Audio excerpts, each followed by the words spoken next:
West Indies Cricket, Caribbean Cricket Podcast. West Indies Cricket, Caribbean Cricket Podcast. Yes, ladies and gentlemen, welcome back to another edition of the Caribbean Cricket Podcast. I'm one half the Caribbean Cricket Podcast, Machel St. Patrick Hewitt, and this is a quick episode on Nicholas Pooran. I'm sure lots of you have clicked it because you've seen the thumbnail, you've seen U-turn, and you said, what? Caribbean Cricket Podcast about to drop a bombshell? No, not really, not per se, but it's something we need to talk about.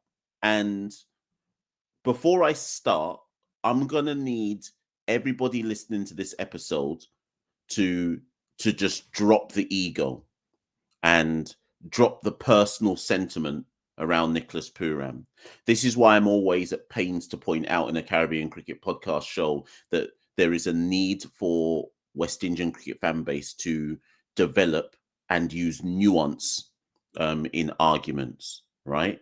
You're going to see a whole bunch of nuance in this argument that I'm about to give here.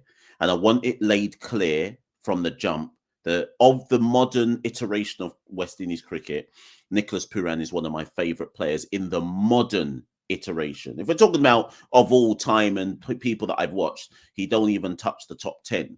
But if we're talking about just the strict modern era of down badness, he's easily in my top 2, top 3 players of recent West Indies cricket iterations, right? So this is not personal. What I'm going to say in this episode is not personal. It's no anti-Nicholas Pooran thing, but it's time to have a robust conversation around Nicholas Pooran. When Nicholas announced his retirement a few months ago from international cricket, on the whole, Santoki and I, when we did the episodes around it, because if you remember, Santoki and I first did an episode about a week and a half before Pooran retired. We did an episode saying we think he's going to retire. Then a week and a half later, he did retire, and we did an episode around his retirement, and both of them got tons of views, etc., etc. As you've done already, Caribbean Cricket Podcast, we set the agenda, right? I'd like the Trinis listening to this to allow the nationalism over this. And please listening carefully. This isn't a personal critique or personal criticism of Nicholas Pooran. It's a robust conversation. And what triggered me doing this episode was an interview that Nicholas Pooran did about 2-3 weeks ago. So for those of you who don't know, I hope this isn't fake news, because if this interview was fake news, then I'm about to get cooked. But I've studied the facts. I've studied the stats. I've looked at the provenance, and I believe this to be true because there's a video, right? Unless the video is deep fake AI, this is true, right? So Crictracker, one of those Indian cricket sites. I mean, they're 10 a penny, but Crictracker have been going for a long time. They had an exclusive interview with Nicholas Pooran about 3 weeks ago on the 1st of November, 2025.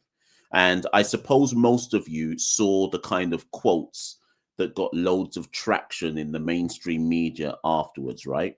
So I'm going to just read it. During an exclusive interview with Crictracker, the Southpaw, that's Nicholas Pooran, said that he played a lot of cricket for the West Indies, contrary to the belief of some fans. Okay, he also revealed that playing softball cricket during his early days helped him develop a good bat swing, something that stayed with him when he transitioned into the ball cricket. So they did this big interview, and like I say, I don't know if it's behind a paywall, but there's this video interview of him speaking to Crictracker, and there was one particular quote in it that made me ultimately plan to do this episode. So I wrote down about 3 weeks ago, do an episode on Nicholas Pooran, and I got in touch with Devon, and I said, Devon, I want you to do a thumbnail on Nicholas Pooran and if he'll ever make a U-turn. And obviously, if you log into our live call-in shows, this is a topic that comes up quite often. If you go and look at the comments of most of our videos, this is something that people bring up quite a lot. So I said I've got to address it. But anyways, on this Crictracker interview, Nicholas Pooran said, and I quote, where is he? He said, honestly, it was just time for me personally. I felt like I've played a lot of cricket for the West Indies as well. Some might say that 29 is still very young, but I've played a lot of cricket for the West Indies. I just felt like it was time for me to move to the next stage of my career.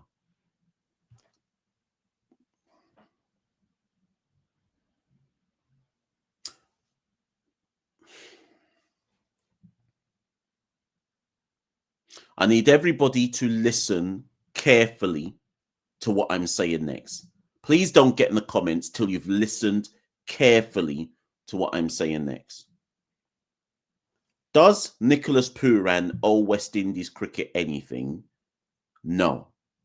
Man is not a slave out here, right? So let's not get this twisted, right? He don't owe me, he don't owe you, he don't owe West Indies cricket anything. A man can chart his own path. Only God can judge, right? So he doesn't owe anything. So let's dead that talk straight away. He don't owe us anything. If he wants to retire from West Indies cricket and chart his T20 path, so be it. That's him. That's his decision. That's for his family, generational wealth, and he ultimately will make peace with that decision. Cool. Here's why I decided I had to do an episode, though. The only thing, as much as I can say he doesn't owe West Indies cricket anything, and he can argue that he doesn't owe West Indies cricket anything, why did he give that interview?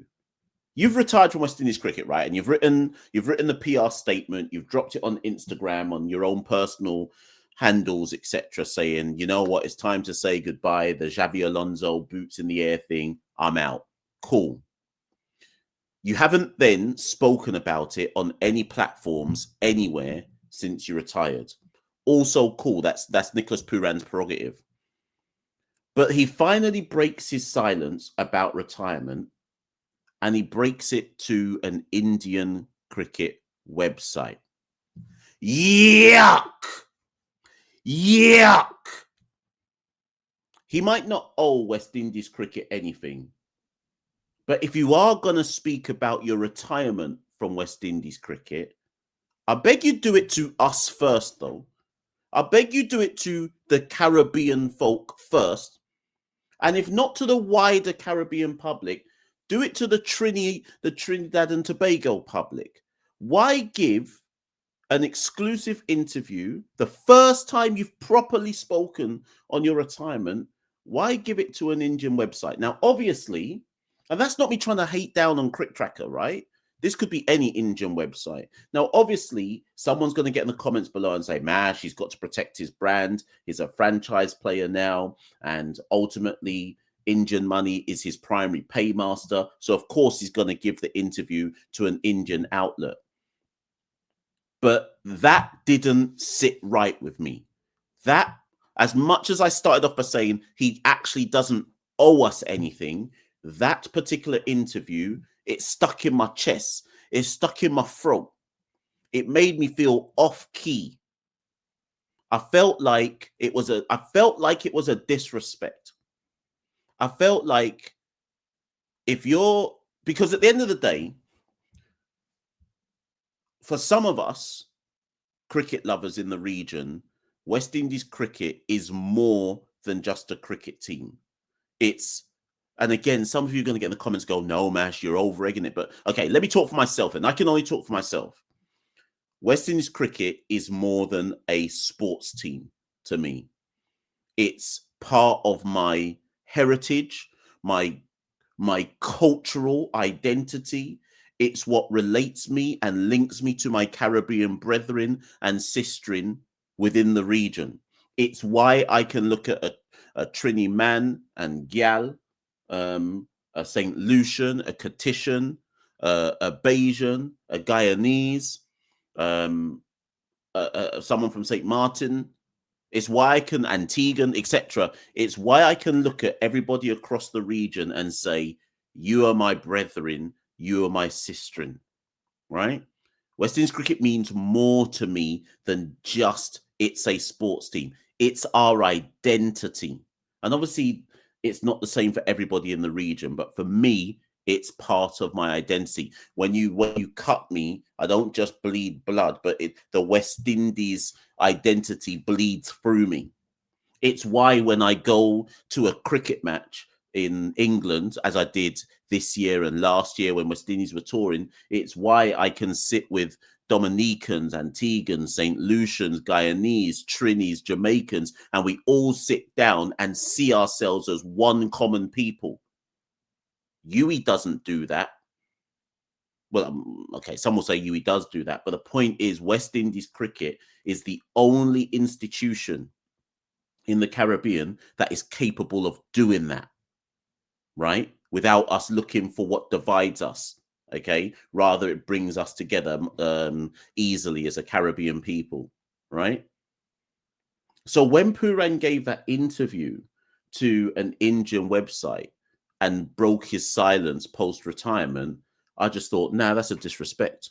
That's a disrespect to what West Indies cricket means. And if if Nicholas is watching this, because Nicholas might be watching this on his burner, or friends of Nicholas might be watching this, and they might send in the video and say, "Stink London man is talking on your name." Cool, whatever. This isn't a personal attack on Nicholas.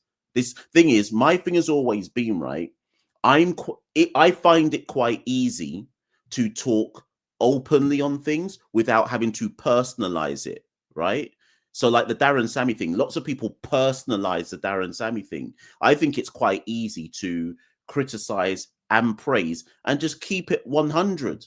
All I'm doing on this particular episode, I'm just keeping it 100. It's not personal about Nicholas. Nicholas is a fantastic cricket player. And yes, he's right to say that he served West Indies with distinction.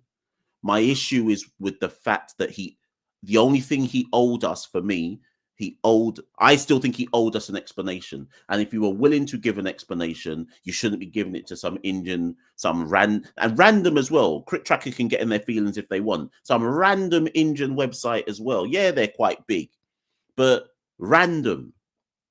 Like go on Errol Baptiste show in Trinidad or something. Go speak to Ryan Bashu or someone like that. Like at least give it to a Trini or someone.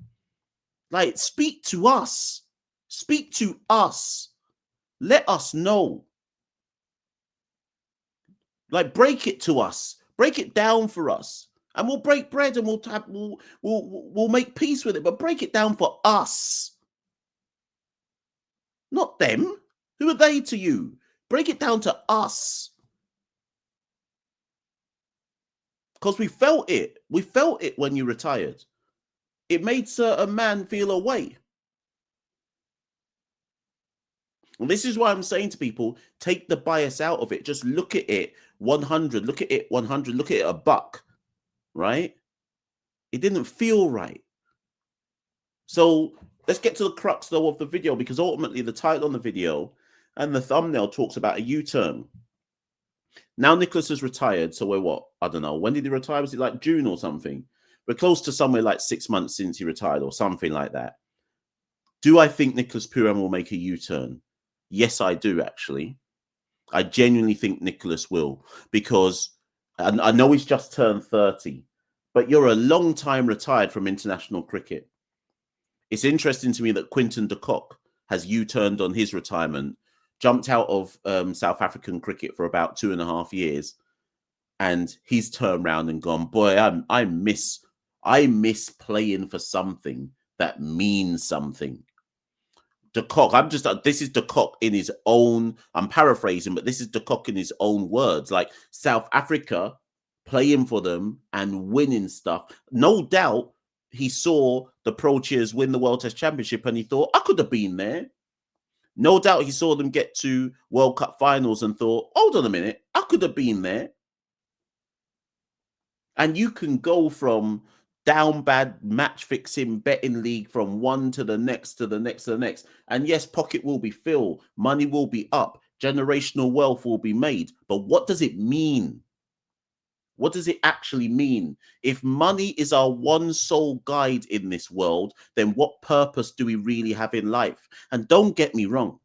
Don't get me wrong, because money makes some people happy. We all want to live comfy. I get that. I'm not going to try and front and try and espouse the virtues of socialism and us, some people not being richer than others, and very basic generalization there. And people not living comfy to the best of their ability. But just playing for money. What does that mean? And that's not a critique, because that I remove Nicholas Pooran's name and chuck in Henrik Klassen, or chuck in a next man, right? Or a next gal, right? Chuck in whoever, right? What does that mean at the end of the day? When those players left like the major European leagues and went to Saudi to make money in the Saudi Pro League or whatever, cool. I'm sure life is good. Like, they're obviously Ronaldo and Mane and them, man, they're making pure petrol dollars and all of this, right? But what does it mean? What legacy are you setting? Is it enough to be able to just go, my bank balance is fat, generational wealth is secure, I did something with my life? Is that enough? Is that enough? Is that what life is about? Just searching the green? Is that all that life is about?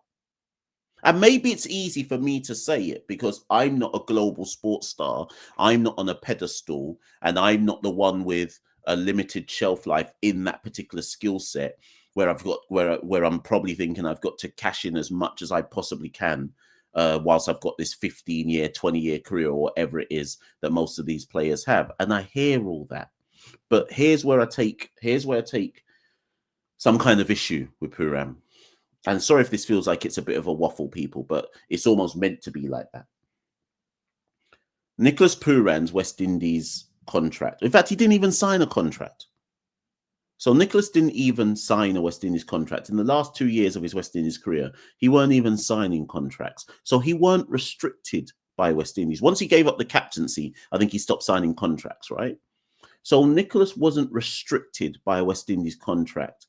So pray tell, please, just please pray tell for me, what was West Indies preventing him from doing?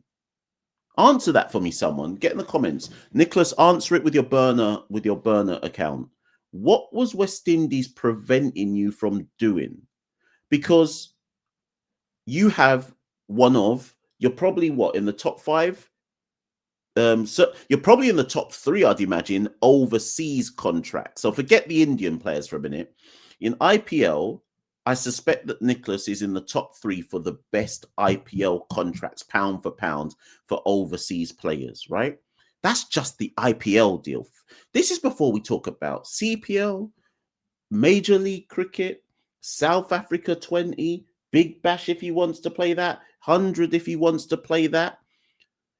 Respectfully, because sometimes when people say to me, but Nicholas needs to make his generational wealth, and I kept saying to myself, yeah, but you didn't have to play every single tournament. West Indies weren't getting in the way of generational wealth. You could still play one series here, go to a down bad T20 league, make bare money there, rest the next West Indies series, play a next down bad league, come back to play a West Indies series. Like, it wasn't, West Indies weren't. Actually, I was about to say West Indies weren't the problem. Let me rephrase that. Were West Indies really the problem? Because when I break it down and when I extrapolate it, all I can see is, if I get rid of West Indies cricket, I can play as many T20 tournaments as I want.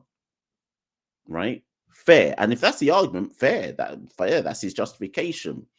But please don't try and play it was too much playing for West Indies and playing T20 tournaments, because Nicholas Pooran is one of the best T20 players in the world. He can pick and choose which contracts he takes, which leads me to the conclusion, and the only conclusion I can ever draw from all of this is, he just don't care about playing for West Indies. And that's why when I read, what was the quote again? Let me find it. What was the quote again with Crictracker? Honestly, it was just time for me personally. I felt like I've played a lot of cricket for the West Indies. Some might say that 29 is still very young, but I've played a lot of cricket for the West Indies. I just felt like it was time for me to move to the next stage of my career. So what does next stage of my career mean? The only thing next stage of my career could mean is I want to make loads of money without having to waste time playing for the West Indies. Because what else is the definition? And this is why you should never have given the interview to some Indian people, respectfully. You should have given the interview to your own Caribbean people first and foremost. And sat down, and just be real. Just be real about it.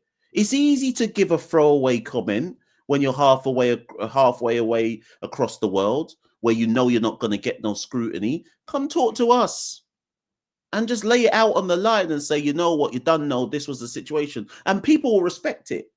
They might not agree with it, but they'd have to respect it.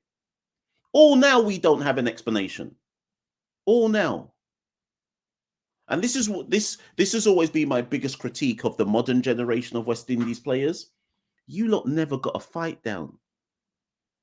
Chris Gayle, Dwayne Bravo, Kyron Pollard, Dre Russ, could he argue he did? Narine might argue he did. That generation can argue that under David Cameron and all them sycophants, they could argue that they got the real original fight down.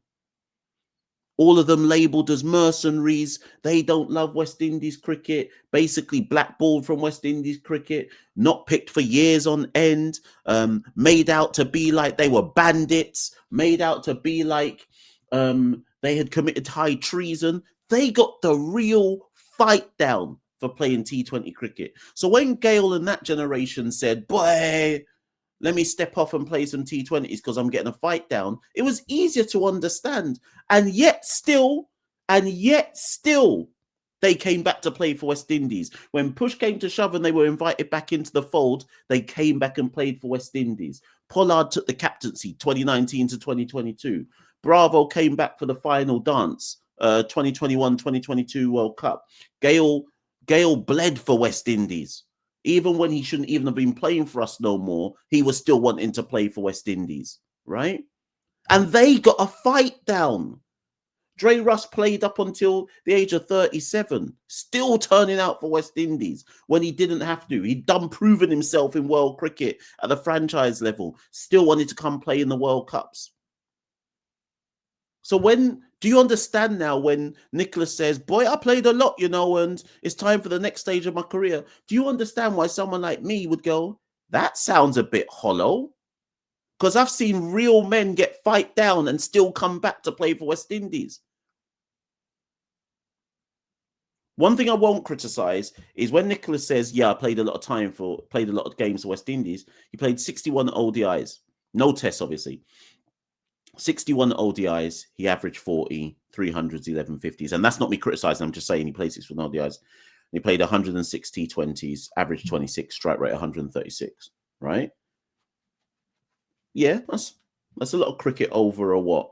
When did he make his debut? 19? So basically over a 10-year period, he played a total of 167 games across 2 formats for the West Indies. Yeah, that's a lot.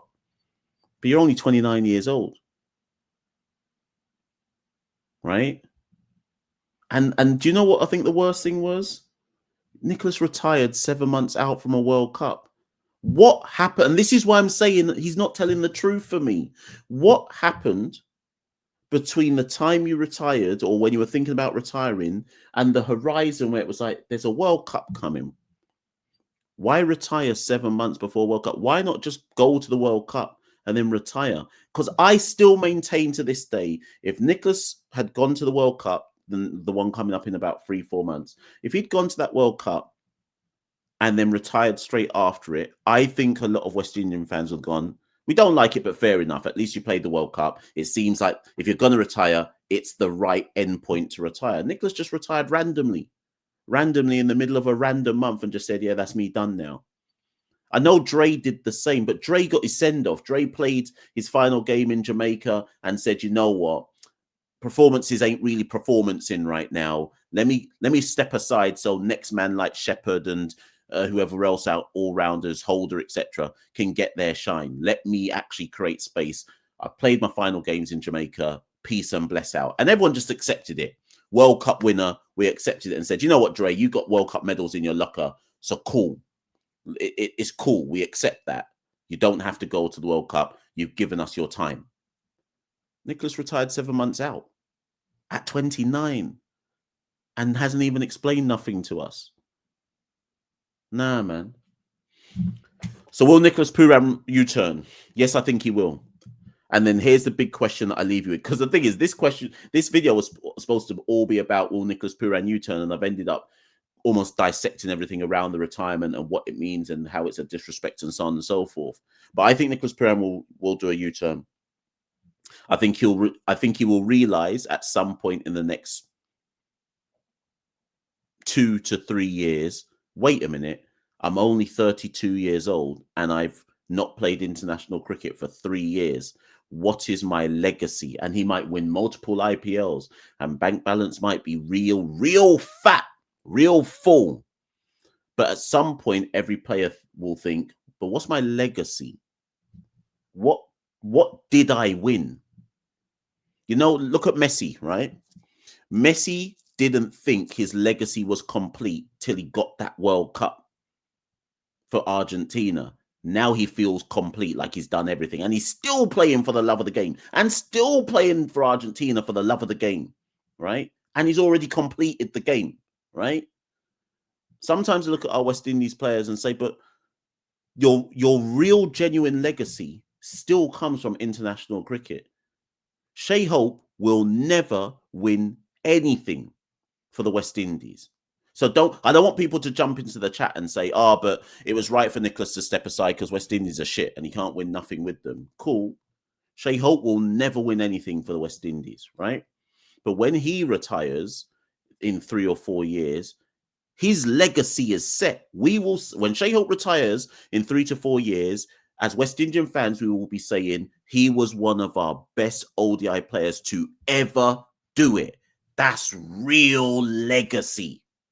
Man don't care about how many IPLs he did or didn't win. We'll say that he was possibly, he may end his career as our best to ever do it in ODI cricket. That's legacy.